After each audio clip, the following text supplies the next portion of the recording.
कटक आबकारी विभाग आगत 5 दफा दाबी नहीं ब्लॉक राणा मां को आवाहन पर शिल्पी व्यस्त घरे घरे आरंभ हो गला स्वागत पर्व प्रकृति भी निजक धीरे धीरे सजई नेला पोखरी में कई नदी कूल काशतंडी आकाश में जह्न खेला लुचकाली शरत आसला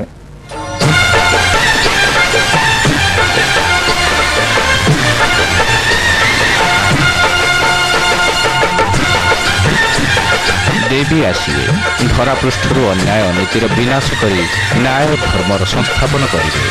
देवी को स्वागत करने खसी उठिला धरणी खसी उठिला आकाश खसी उठिले वृक्षलता आ जीवजंतु आसीगला शरत ऋतु पोखरी में फुटिला मालमाल कई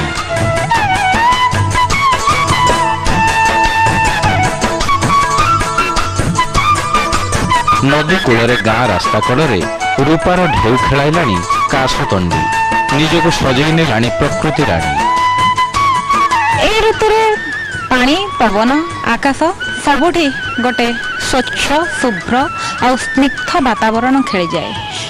नई पठारे जितेबाला काशतंडी हसुए तो सेतेबेले आकाश रे धड़ा धड़ा बहुदर माला आखि को भारी सुंदर दिसे।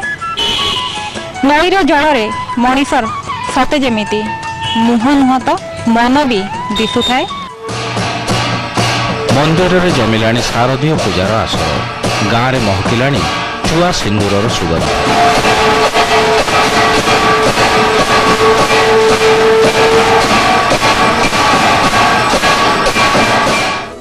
देवी मंडप सजई होउछि मृण्मय मूर्ति को रूप देवारे व्यस्त कारीगर एथिपाई ताकू केते निष्ठा करने को पड़ी कारण तार निष्ठारे रही जगत कल्याण।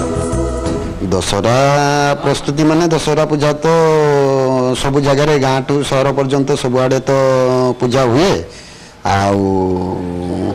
आपाई प्रस्तुति आगुरी नापी पड़े या निष्ठा सहकार कम करने पड़े ये मिनिमम 2 मास पूर्व कम आरंभ हुए।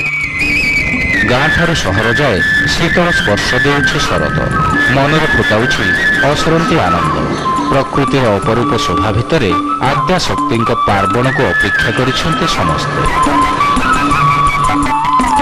शरतर जह्न राति हुई आसग देवी तुम्हें शरतर सुनिर्मल प्रकृति कूल को आस। शरत एक आनंद और उल्लासर ऋतु खेलकूदर ऋतु हसी हसैबार ऋतु कियारे भर्ती सबुजिमा केवल जे शरतर प्रकृति कूल को सुंदर करता नुहे पर सबुरी मन में भरी देछि अमाप आनंद। काशतंडीर गीत भितर जह्न राति और शिशिर भिजा सकाल को आज भी भल पाँच मन पकाउछंती शरत प्रेम पड़ी प्रकृति प्रेमी माने।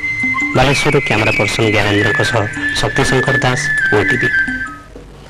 शरदर आगमन सहित आरंभ हो गला शारदीय उत्सवर आसर कोलकातार उत्कल मिलित